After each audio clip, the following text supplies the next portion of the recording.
Assalamualaikum warahmatullahi wabarakatuh.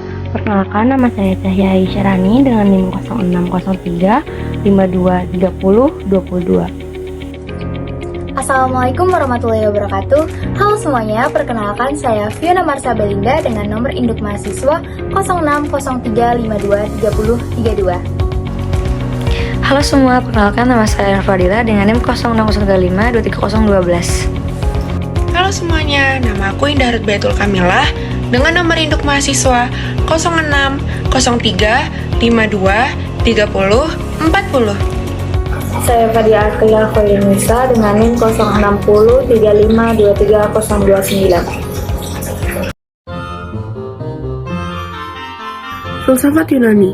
Filsafat Yunani adalah periode filsafat yang berkembang di zaman Yunani kuno, mulai dari abad ke-6 sebelum Masehi hingga abad ke-6 Masehi. Periode ini dianggap sebagai periode terpenting dalam sejarah filsafat, karena pada zaman inilah filsafat mulai berkembang sebagai disiplin ilmu yang mandiri. Secara etimologi, istilah filsafat berasal dari bahasa Yunani, yaitu philosophia, yang berarti cinta kebijaksanaan. Filsafat Yunani pada awalnya merupakan upaya untuk mencari kebenaran dan kebijaksanaan melalui pemikiran rasional.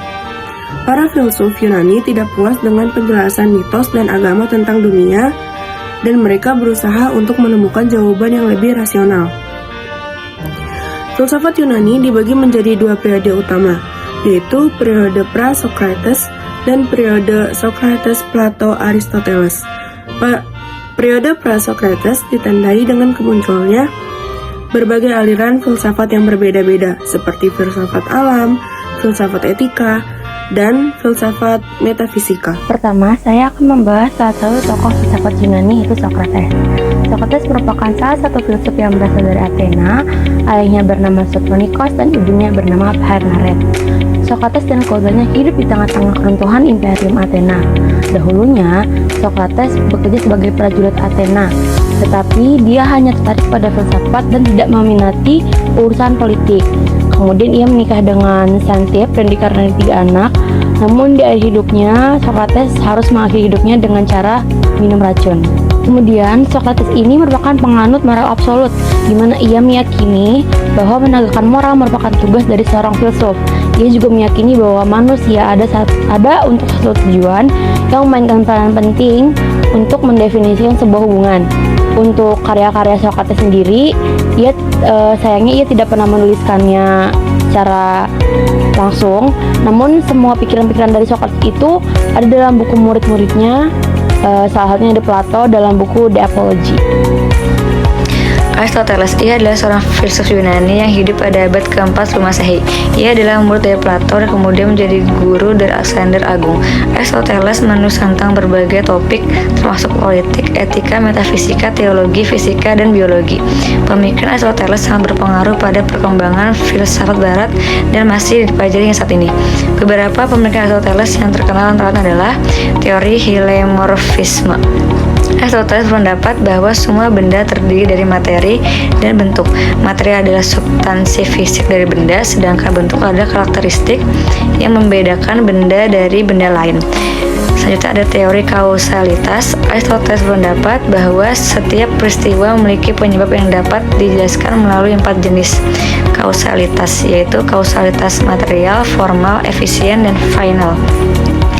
Selanjutnya ada konsep manusia sebagai binatang politik. Aristoteles berpendapat bahwa manusia adalah makhluk sosial yang secara alami cenderung hidup dalam masyarakat. Konsep ini menjadi dasar bagi pemikiran politik Aristoteles. Selanjutnya ada etika. Aristoteles berpendapat bahwa tujuan hidup manusia adalah mencapai kebahagiaan, dan kebahagiaan dapat tercapai melalui praktik kebajikan. Di antaranya ada logika. Aristoteles mengembangkan sistem logika yang dikenal sebagai silogisme, yang menjadi dasar bagi pemikiran logika barat. Pemikiran Aristoteles sangat berpengaruh pada perkembangan filsafat barat dan masih dipelajari hingga saat ini. Dianggap sebagai satu filsuf terbesar dalam sejarah, dan pemikirannya telah mempengaruhi banyak bidang, termasuk ilmu pengetahuan, politik, dan etika. Pada Pada kesempatan kali ini saya akan menjelaskan salah satu filsuf Yunani kuno yaitu Plato. Plato merupakan seorang filsuf dan matematikawan yang berasal dari Yunani, khususnya Athena.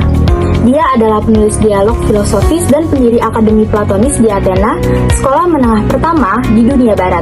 Plato dilahirkan di Athena pada tahun 427 sebelum Masehi dan meninggal di sana pada tahun 347 sebelum Masehi dalam usia 80 tahun.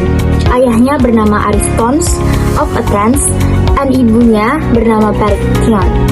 Ia berasal dari keluarga aristokrasi yang turun-temurun memegang politik penting dalam politik Athena.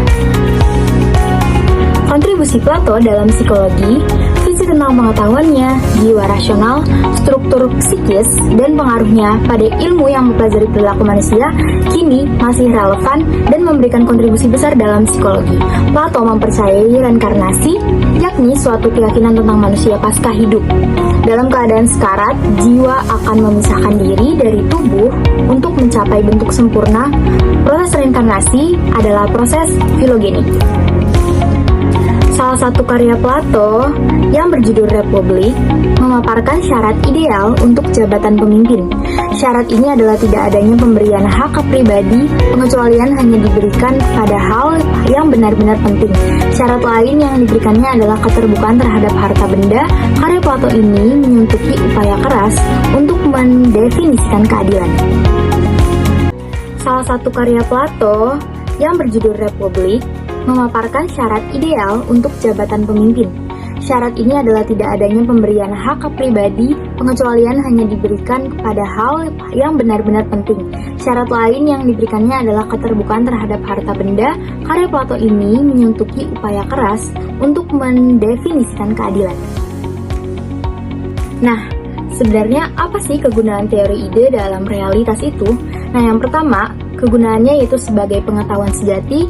Plato berpendapat bahwa pengetahuan sejati hanya dapat diperoleh melalui pemahaman tentang bentuk-bentuk ide. Nah, selanjutnya yaitu konsep keadilan dan kebaikan. Teori ide ini memberikan pandangan tentang sifat universal dari konsep-konsep moral, yaitu keadilan dan kebaikan. Nah, yang terakhir yaitu hubungan antara dunia ide dan empiris. Pandangan teori ini membantu kita memahami bahwa apa yang dilihat dalam dunia indera hanyalah perwujudan saja. Demokritus atau Demokritos adalah seorang filsuf Yunani kuno yang lahir sekitar tahun 460 sebelum Masehi di Abdera dan meninggal sekitar tahun 370 sebelum Masehi. Demokritos berasal dari kota Abdera di Turki, yang saat itu merupakan bagian dari Kekaisaran Persia. Tidak banyak diketahui tentang keluarganya, yang jelas ia berasal dari keluarga bangsawan. Bersama dengan Leucippus, ia mengusulkan bahwa segala sesuatu di alam semesta terdiri dari partikel-partikel kecil yang tak terbagi yang disebut dengan atom. Sedikit informasi tentang kehidupan pribadi Demokritus, namun ia dikenal dengan julukan The Lucky Philosopher karena sikapnya yang ceria dan optimis terhadap hidupnya. Thales dari Miletus. Latar belakang dari Thales dari Miletus adalah ia merupakan filsuf yang mengawali sejarah filsafat barat pada abad ke-6 sebelum Masehi. Selain filsuf, ia juga dikenal sebagai ahli geometri, astronomi, dan politik. Ia lahir dan hidup sekitar tahun 624 sampai 546 sebelum Masehi di Miletus, sebuah kota di pesisir Asia yang dikenal sebagai salah satu dari 7 orang bijak Yunani. Pengaruhnya terhadap psikologi, ia membuka jalan filosofis karena ia adalah pengawal ya. Fokus pada paradigma dari mitos ke rasional dan eksperimental. Pemikiran kosmologisnya menciptakan fondasi refleksi tentang hubungan alam dengan manusia.